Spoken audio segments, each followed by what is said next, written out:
अरे देखो सीधी बात है यार, थ्योरी नहीं क्या दो तरीके की होती है। एक होती है डायरेक्ट वाली थ्योरी और एक होती है केस लॉ वाली थ्योरी। बोलो हाँ है ना? रुको रुको जरा, उठाता हूँ लकड़ी। बोलो, थ्योरी दो टाइप की होती है, बोलो कौन सी कौन सी? एक होती है डायरेक्ट थ्योरी, मतलब सीधी बात है कि इसके फीचर लिखो, प्रोविजंस वाली थ्योरी। दूसरी होती है एप्लीकेशन वाली थ्योरी। बोलो हाँ है ना? अब सीधी बात है, अगर आप बात कर रहे हो सर डायरेक्ट थ्योरी को कैसे अटेम्प्ट करना है, वो तो आपको क्वेश्चंस पढ़ के जाने पड़ेंगे मैक्सिमम, रिवीजन लेक्चर देखोगे, सेल्फ स्टडी करोगे। एग्जाम में कैसे करने का बेटा? पॉइंटर्स फॉर्मेट में लिख के आने का। बोलो हाँ है ना? अब सीधी बात है, थ्योरी पेपर है और अगर आपका थ्योरी पेपर एग्जामिनर चेक कर रहा है तो कहीं ना कहीं सब्जेक्टिविटी आ जाती है। अब अगर वो पेपर में कहीं ना कहीं सब्जेक्टिविटी आ गई है, मतलब अगर वही पेपर मैं चेक करूंगा तो हो सकता है 3 मार्क दूं, कोई 2.5 मार्क दे, कोई 3.5 मार्क दे। बोलो हाँ है ना? और अपना पेपर इतना बड़ा होता है, अपन लगभग 15 से 20 क्वेश्चन लिखते हैं।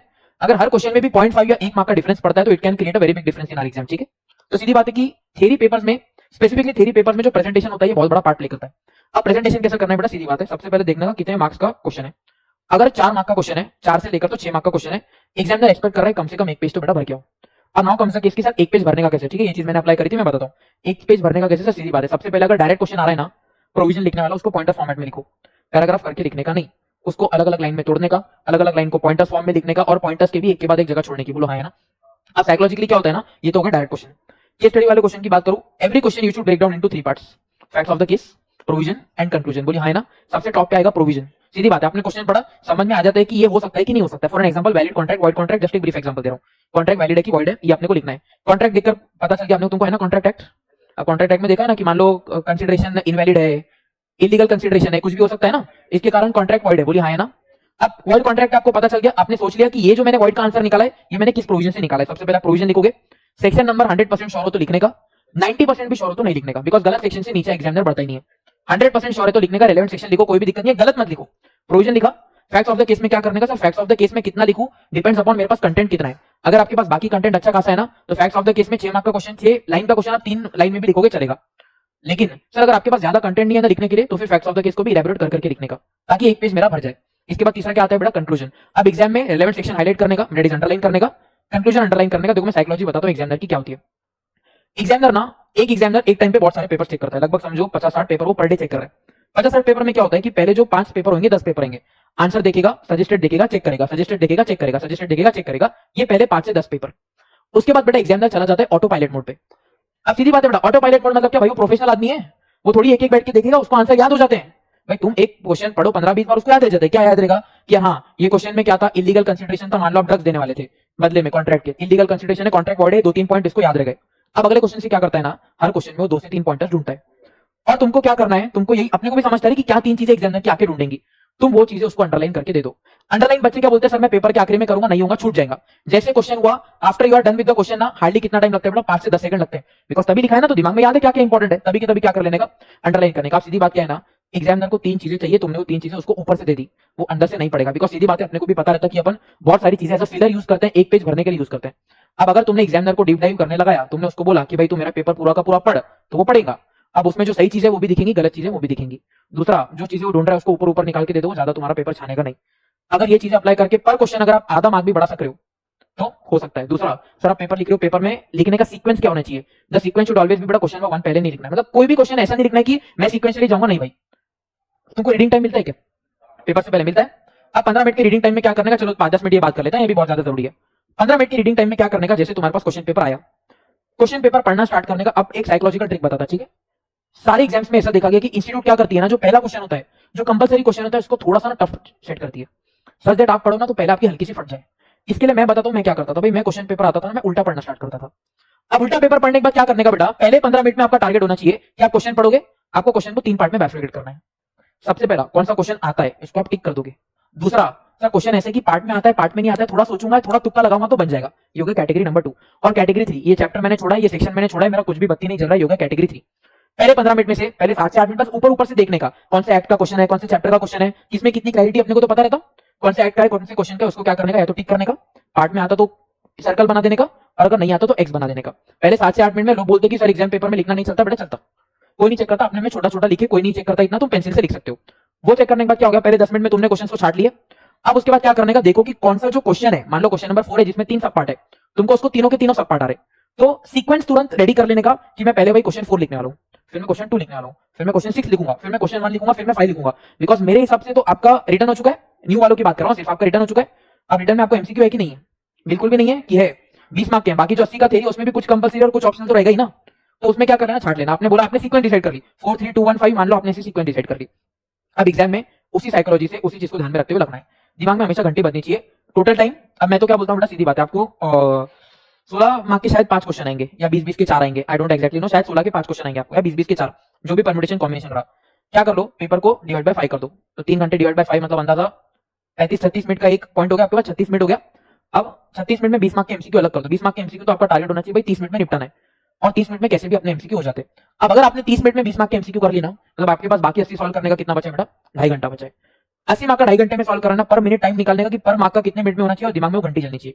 एक क्वेश्चन कंप्लीट हुआ, क्वेश्चन 4 हुआ, मैं समझ सकता हूँ पहला क्वेश्चन है, बच्चा होता है कि मेरे को क्वेश्चन अच्छा रहा है, वो लेट लेट के लगता है। मान लो अपना अंदाजा था 20 मिनट में होना चाहिए, अपने को 25 मिनट लगे, तो दिमाग में वो घड़ी होनी चाहिए कि नहीं यार ये टाइम मेरे को अगले क्वेश्चन में कवर करना है। ये किसकी बात हो गई बेटा, न्यू सिलेबस वालों की। ओल्ड सिलेबस वालों, आपको तो एक सिंपल ट्रिक बताता हूँ, सारी चीजें ट्रिक ध्यान से सुनना। ओल्ड सिलेबस वालों का पूरा पेपर एमसीक्यू है। एमसीक्यू में क्या करने का ध्यान से देखो, आप एमसीक्यू पेपर में गए, पहले सबसे पहले आपको वही क्वेश्चन ट्राई करना है जो आपसे बन रहे हैं, जो 100% आ रहे हैं उसी का आंसर लिख कर आओ, बाकी तुक्के मारो मत। अब बात क्या आती है, कितने घंटे का पेपर होता है एमसीक्यू का? ऑनलाइन वाले बच्चों एक बार कंफर्म कर दो कि जो एमसीक्यू पेपर हमारा होता है, हाँ ऑनलाइन वाले बच्चों एक बार कंफर्मेशन दे दो कि टाइमिंग कितना रहता है 100 मार्क के लिए। सर केस लॉ में बहुत टाइम कम जाता है, if you know the answer. हाँ बेटा 3 घंटे होते हैं, बच्चे बोल रहे हैं। अब 3 घंटे होते हैं 100 मार्क्स के लिए। अब ध्यान से देखो, 3 घंटे के लिए देखो सीधी बात है, क्या करने का, सबसे पहले वही क्वेश्चन अटेम्प्ट करने के जो अपने को आ रहे। अब मान लो तुमने वो क्वेश्चन करे जो तुमसे बन रहे हैं, 2 घंटे लगा दो 3 घंटे में से सिर्फ जो क्वेश्चन बन रहे हैं उसको करने के लिए। At the end of 2 hours मान लो आपको जो क्वेश्चन आते थे वो आपसे बन गए, आपने लिख लिए। अब देखो भाई आपने 100 में से आपको नेगेटिव मार्किंग रहती है क्या? ओल्ड वालों कितनी नेगेटिव मार्किंग रहती है? शायद 0.25 की नेगेटिव मार्किंग होती है, बोले हाँ है ना, 0.25 की नेगेटिव मार्किंग होती है। अब सीधी बात है, क्या करने का कि आपने एमसीक्यू सॉल्व करे, आपको 2 घंटे के बाद पता चला कि यार मेरे ना 50 प्लस, मान लो 60-70 के आसपास 50 प्लस क्वेश्चन ऐसे है कि जो मैंने श्योर करे। अभी अगर आपने पहले इंस्टेंस में 50 प्लस 60 के आसपास करेक्ट करे ना, तो फिर सीधी बात है कि आपके वो उसमें से अच्छे खासे मार्क्स आएंगे। 60 लिखे तो गिरी से गिरी हालत में 50 तो आ ही जाएंगे, ये तो अच्छे वाले हैं ना। फिर क्या करना है बेटा, फिर मार्क्स बचाने के लिए जाना है। मार्क्स बचाने के लिए जाना है मतलब क्या है कि ज्यादा तुक्के नहीं मारने, 60 बन गए ना, बाकी जो आते नहीं आते वाले 20 ही सॉल्व करने के, पूरे 100 सॉल्व करने को जाने का ही नहीं। बोलो है ना, क्योंकि पहली स्ट्रेटेजी। दूसरी बेटा 1.5 घंटे हो गए, 2 घंटे हो गए, सर जो क्वेश्चन आ रहे हैं मैं वही क्वेश्चन कर रहा हूँ। 2 घंटे के एंड में मेरे को पता चला कि यार सर मेरे अच्छे वाले क्वेश्चन तो सिर्फ 25 निकले, 30 निकले। अब जाने का बेटा ऑल आउट। ऑल आउट मतलब धनाधन गोले भरने के। ऐसी सीधी बात है, धनाधन गोले भरने के रीजन बताता हूं क्यों। तुमने अगर 70 एमसीक्यू करे, 4 गलत पे 1 कट रहा ना, मतलब if you are solving 1 correct and if you are solving 4 wrong, तो जाके वो 1 हो रहा है ना, तो ऑल आउट चले जाओ। अरे देखो बेटा सीधी बात है, बात कैसी होती है कि अपने को टारगेट कितना है, बोलो है ना, क्रिकेट में भी ऐसे होता है, अपने को टारगेट कितना है। अगर अपने को टारगेट कम है तो अपन क्या करते हैं बेटा, विकेट बचा के खेलते। अगर टारगेट के बहुत पास आ गया, सीधी बात है, मान लो कि आपको 50 ओवर में ना, मान लो आपको 50 ओवर में कितना बनाना है, 300 रन बनाना है। आपके 35 ओवर में 240 रन हो चुके हैं, आपको मालूम है मैच अपन आराम से जीत जाएंगे। अब आपके 7 विकेट हो चुके हैं। अब वो जो बाकी बैट्समैन है तीनों मारेंगे कि विकेट बचा के खेलेंगे? सर विकेट बचा के खेलेंगे, मालूम है मेरी पासिंग लगभग कंफर्म है, मेरे को फालतू के मार्क्स गवाने हैं नहीं। लेकिन सीधी बात है, मान लो 7 विकेट चले गए, 35 ओवर में तुम्हारे 150 रन है, बच्चे तुम्हारे 150 रन है। फास्ट बॉलर तो रुक के तो बन नहीं सकेंगे, उनको क्या बोलते, जाओ जाके अंधाधुंध बैट घुमाओ, लगे तो लगे चौके छक्के, नहीं तो आउट, ऐसा खोल के आओ। वैसे भी तुमसे उम्मीद क्या है? तो बड़ा पेपर में भी ऐसा ही है, सीधी बात है कि करके आने का। ये रिटर्न की नहीं बोल रहा हूं, एमसीक्यू की बोल रहा हूं। पहले सिर्फ वही लिखने के जो बन रहे, अगर बन रहे अपने से 50-60 बन रहे तो फिर मार्क्स बचाने का, 20-30 बन रहे तो फिर लिखने का खटाखट। क्या हराम को 1 मार्क जाएगा ना? हाँ तो ये 1 गया, तो 5 में से तूने 1 सही करा और 4 गलत करा तो 0 रहा ना। तो भाई ऐसा मैं बुरे से बुरे 5 में से 1 सही करेगा, सब ए भी करके तो भी 4 में से 1 सही आने के चांस होते हैं। तो भी तू 0.25 प्लस ही चल रहा है हर क्वेश्चन में। अब देखो ऐसा है बेटा, थोड़ा तिगड़म तो लगाना पड़ेगा, बिकॉज सीधी बात है कि मेहनत हर कोई कर रहा है। भाई तुमको क्या लग रहा, क्या होगा बेटा, तुम्हारा तो बेटा जोनी अलग है, तुम तो न्यू सिलेबस के हो गए, एमसीक्यू की चिंता कर रहे हैं। चलो भाई समझ में आया क्या? नहीं ये वाला कनेक्ट कर बेटा अपना, आईपैड में फाइल वाइल ट्रांसफर करने को दिक्कत है, स्टडी मैट वैट वो क्या है भाई। चलो भाई करेंगे क्या शुरू? अब देखो ऑनलाइन वाले बच्चों इतना एक्स्ट्रा का ज्ञान दिया, वीडियो लाइक करते चलो है ना। एमसीक्यू वालों तुमको भी बोल दिया, क्योंकि देखो सीधी बात है कि अभी तो पढ़ाई तो कर रहे थे। अब तुम मेरे को बोलो रिजल्ट कितना आया था लास्ट टाइम इंस्टीट्यूट का? सिंगल डिजिट आया था क्या? चलो गिरी से गिरी हालत में मैं बोल रहा हूं, ये बार इंस्टीट्यूट ने अच्छा रिजल्ट आने का सोचा। इंस्टीट्यूट बहुत ज्यादा मेहरबान हो गया, इंस्टीट्यूट ने लास्ट टाइम के नोटिस दे दे के इंस्टीट्यूट थक गई है, इंस्टीट्यूट बोली ये बार अच्छा रिजल्ट देते। इंस्टीट्यूट ने बोला एक काम करते, 4 गुना 5 गुना रिजल्ट लगाते, 20%। कितना बेटा? 20%। अच्छा है 20%। अब बोलो बेटा 20% अपने को अच्छा लग रहा है, 20% भी प्रोबेबिलिटी कितना होता है? 1/5 होता है क्या? 1/5 प्रोबेबिलिटी मतलब 20% रिजल्ट निकालना, तो भी कितने बच्चे में से कितनों को पास करना पड़ेगा? 5 में से 1 को पास करना पड़ेगा क्या? अब तुम बोलो चलो मेरा मन ये मान लेगा कि 5 बच्चों ने पेपर दिया, 5 बच्चों में से चलो मैं बोलता 1-2 बच्चे टाइम पास रहेंगे। टाइम पास वाले मतलब आधा अधूरा पढ़ के आए, घर वालों के प्रेशर से दे रहे हैं, पढ़ाई में मन नहीं लगता, जो भी रीजन, चलो मान लो कि 2 बच्चे मैं ऐसे निकाल दे रहा हूँ, ठीक है, फिर भी बचे कितने, 3 बच्चे। बचे हुए 3 बच्चों में से भी अगर एक बच्चा पास हो रहा है, तुमको क्या लग रहा है, बचे हुए 3 बच्चे मेहनत नहीं कर रहे क्या, कर रहे हैं, बचे हुए 3 बच्चे रिवीजन लेक्चर नहीं देख रहे क्या, देख रहे। अब यहाँ पे देखो लाइव में कितने बैठे हैं, 5 बच्चे बैठे। अभी कितने बैठे लाइव में सामने, 100 बैठे। ये व्यू को जो कल का लेक्चर था उसको 2000 व्यू हो गए खत्म। तो तुमको क्या लग रहा है, सारे बच्चे रिवीजन लेक्चर नहीं देख रहे क्या, देख रहे। सेल्फ स्टडी नहीं कर रहे क्या, कर रहे। दिन रात एक नहीं कर रहे क्या, कर रहे। फिर डिफरेंस क्या रहता है ना बेटा कि अब आके तुम्हारा टाइम हार्ड वर्क का तो है, लेकिन कुछ जाके ना पेपर में स्मार्ट वर्क भी होता है। स्मार्ट वर्क में कैसे होता है, जैसे सबसे पहले आता है बेटा पेपर में कॉन्फिडेंट जाना। पेपर में कॉन्फिडेंट जाना मतलब क्या बेटा, मैं सीधी बात बोलता, अभी मैं आपको चैप्टर मैक्सिमम कवरेज क्यों करा रहा हूं, ये चैप्टर है, ये चैप्टर पेपर से 20 दिन पहले पढ़ाने का क्या मतलब है बेटा, पर्पस है। अगर आपको चैप्टर नहीं पढ़ाया जाता ना, तो आपके दिमाग में कहीं ना कहीं ये बात तो बैठी हुई होती है, यार वो पहला चैप्टर छोड़ा हुआ है। और तुमको क्या लगता, तुम नहीं छोड़ा है क्या, अरे मेजॉरिटी इंडिया में बच्चे चैप्टर छोड़ के जाते। छोड़ने से अच्छा मैं बोलूंगा कि इग्नोर करके जाते। क्या करके जाते, इग्नोर करके जाते। अब इंस्टीट्यूट क्या करता बेटा, अरे इसमें से पूछेगा ना, इसमें से एकदम लप्पू सा क्वेश्चन पूछेगा, लेकिन तुम क्या करेंगे, तुम लिखेंगे नहीं, क्योंकि तुमने पढ़ा ही नहीं है ना। हो सकता है कि सिर्फ रिवीजन लेक्चर देखकर तुम चले गए और तुमसे वो क्वेश्चन बन जाए, लेकिन अभी तुमसे वो क्वेश्चन बनेगा क्या, नहीं बनेगा। क्यों नहीं बनेगा, आप देख के नहीं गए, बोलो हाँ ना। तो एक बात तो सीधी है बेटा कि पेपर के दिन कितना कॉन्फिडेंट जाओगे, that is directly proportionate to paper से 1 या 1.5 दिन पहले आपने कितना % सिलेबस कवर कराए। अब आप मेरे को बोलो कि अगर तुम्हारे ऐसे हाल रहेंगे, हर बार तुम ऐसे पढ़ेंगे जैसे अभी हमने फर्स्ट टाइम ही पढ़ा है, तो पेपर से 1.5 दिन पहले कितना सिलेबस कवर हो पाएगा, अंदाजा बोलो 100 मार्क में से। चलो पहले पेपर को तो 4-5 दिन लगा के तुम पढ़ लोगे तगड़ा, सेकंड पेपर में कितना % कवरेज कर पाओगे, 50%, 60%। अब देखो बेटा सीधी बात है, तुमसे बहुत ज्यादा पेपर दिया हमने, तुमने तो डब्ल्यूटी दिया, एग्जीक्यूटिव दिया है अभी तक, थोड़ा डब्ल्यूटी और एग्जीक्यूटिव जमीन आसमान का फर्क है बेटा। मैं बात कर रहा हूं मैं सीए की, सीए में सब में ऐसे ही बेटा, foundation level in each and every exam, beat CA में इजी रहता बेटा। सीए फाउंडेशन इजी है भाई कंपैरेटिवली, भाई कंपैरेटिवली मतलब ये सारे प्रोफेशनल एग्जाम्स की जो बेसिक लेवल रहते हैं, उसका तो पर्पस ही यही है, सीधा इंस्टीट्यूट बोलती है बेटा कुंडी मत खड़का और आजा, सीधा अंदर आओ राजा। अब फिर जब एक बार तुम अंदर आओ, फिर तुमको मजे कब दिखाया जाता है बेटा, एग्जीक्यूटिव लेवल या इंटरमीडिएट लेवल में, बोलो हाँ है ना। अब एक बार दरवाजा बंद करने के बाद तुमको पता है शिवाजी द बॉस पिक्चर देखी क्या, उसमें रूम में लेके जाके फटके देते। अब देखो बेटा सीधी बात है, मैं अपना भी बोलूं ना, मेरे को कोई पूछे कि आपने सबसे ज्यादा मेहनत किस लेवल में लगी थी, भाई मैं बोलता मेरे को सबसे ज्यादा मेहनत इंटर में लगी थी। रीजन बताता हूं क्यों, फाउंडेशन में कंपैरेटिवली टाइम ज्यादा होता है, या अगर टाइम कम भी होता है तो फिर क्या होता है बेटा कि सब्जेक्ट 4 ही है ना। एग्जीक्यूटिव में बेटा सीधी बात है कि सब्जेक्ट इतने सारे नए आ गए, इतने सारे नाम ही नहीं सुने, इतने सारे सब्जेक्ट पहली बार आ गए जिंदगी में, बोलो है ना। दूसरा टाइम कम है ना, टाइम कितना कम है, 6-8 महीने का टाइम है। 6-8 महीने के टाइम में क्लास करो, रेगुलर क्लास करो, रिवीजन क्लास करो, पॉसिबल है क्या, नहीं। मैं बोल रहा ना तुम एक बार इंटरमीडिएट क्लियर हो जाओ, फाइनल में इंटर्नशिप रहता, 1.5 साल इंटर्नशिप करने का साथ में आराम से करने का फाइनल हो जाता। अगर मेरे को कोई पूछे, देखो वो जो पेपर से पहले 4 महीने 6 महीने सीरियसनेस लगेंगी वो तो तब भी लगेंगी, लेकिन मेरे को अगर कोई पूछे कि सबसे ज्यादा लग के मेहनत तुमने कब करी थी, तो मैं बोलता इंटर में या एग्जीक्यूटिव में। बिकॉज सीधी बात है तब कैसा रहता ना, तब एक तरीके की सीरियसनेस भी आ जाती, और तब एक तरीके का रहता है अभी दरवाजे पे खड़े हैं क्लियर होने के, अभी अपने को नहीं अटकना, तो वो टाइम पे तो सेल्फ मोटिवेशन रहता ही है। ये टाइम पे कैसा है ना बेटा कि ये टाइम पे सेल्फ मोटिवेशन भी है, लेकिन ये टाइम पे शरीर में थोड़ा सा बचपना भी है। अब अपनी एज ही कितनी है बे, 19-20 साल है ना, 19-20 साल अभी नहीं रहेंगे क्या, हाँ तो 18-19-20 साल है जो भी है। अब ये एवरेज बोल रहा कितनी है बेटा, 19-20 साल। अब 19-20 साल तो रहना ही है कीड़े, भाई हमें भी कीड़े थे, तो कीड़े तो है। अब दिक्कत किसी के तो बहुत अंदर तक चले गए। अब ध्यान से देखो अपने जो कीड़े हैं, अब ये कीड़े को ऐसे तुम बिठा के तो नहीं रख सकते ना अंदर की जो अबे ओए सीपीटी तो हमारा भी एमसीक्यू था, तुम्हारा भी तो एमसीक्यू था, डबलईटी। अरे कुछ नहीं रहता भाई, हमारे टाइम पे भी 25% रिजल्ट लगता था, हमारे अभी भी 25 लग रहा। सुन बात सुन भाई, अगर कोई रिजल्ट है जिसमें पहले भी 25% लग रहा, अभी भी 25% रिजल्ट लग रहा, तो हार्ड कहां से हुआ भाई, पोर्शन का क्या फर्क है, वो तो भाई वो तो जरूरत चेंज होगी, टाइम चेंज होगा तो सिलेबस भी तो बदलेगा ही ना। तब 50% रिजल्ट आता था तो बोलो इजी था, तब भी 4 में से 1 निकल रहा, अभी 4 में से 1 निकल रहा, क्या फर्क है, कोई बात नहीं बेटा। सीबीटी में 200 में से 152 लाया था, फाउंडेशन तो पास हो ही जाता था, ठीक है।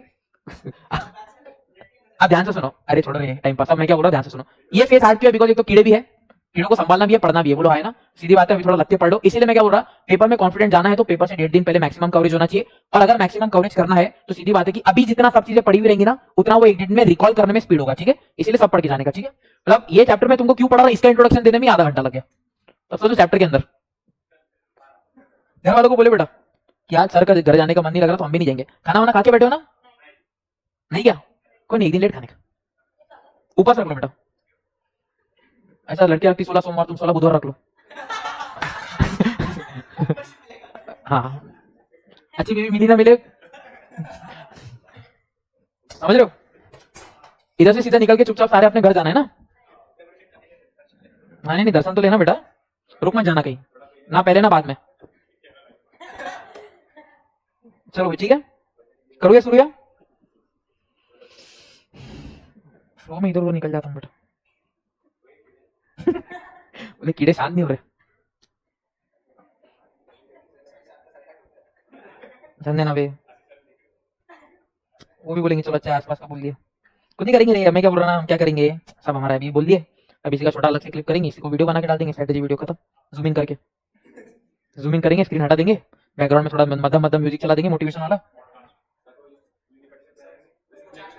क्या चीज?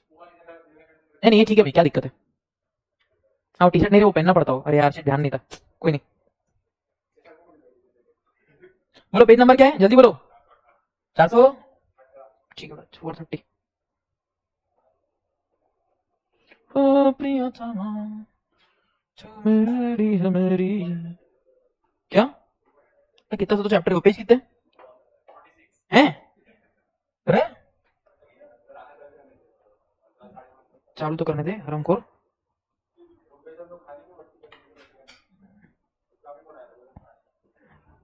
अरे साथ बढ़ता रखे रखे। अरे इसमें मेजोरिटी चीजें वही है जो तुमको आती, मैं बोल रहा ना।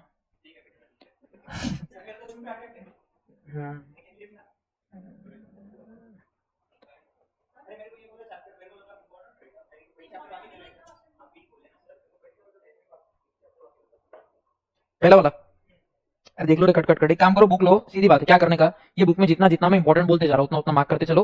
पेपर के एक दिन पहले भी जो हाईलाइटेड एरिया है उतने पढ़ के जाने का, आगे पीछे ज्यादा दिमाग लगाने का नहीं। पेपर से एक दिन पहले अपने पास टाइम कम है क्या? नहीं। सॉरी सॉरी, टाइम कम है ना? ज्यादा है क्या बोल रहा था मैं, टाइम बहुत है क्या? नहीं, कम टाइम है, बोलो हाँ है ना? टाइम नहीं है? नहीं है ना? मोए मोए। अब ध्यान से सुनो, एग्जाम से पहले टाइम कम है, बोलो हाँ है ना? अरे बेटा कम टाइम में अपने पास चैप्टर भी कम है क्या? वो कैपिटल बजटिंग, वर्किंग कैपिटल, फिर अगर उसके चक्कर में इसको इज्जत देने बैठेंगे, सबकी इज्जत करेंगे तो हाँ लूटेंगे किसकी, बोलो हाँ है ना? तो इसी बात है, ये चैप्टर को जितनी इज्जत डिजर्व करता है उतनी इज्जत देने का, ज्यादा इज्जत देने का नहीं। अगर तुम इसको ज्यादा इज्जत देंगे तो ये चैप्टर तुम्हारा ले लेगा टाइम, ठीक है? टाइम, वक्त बेटा वक्त। भारी भारी। अच्छा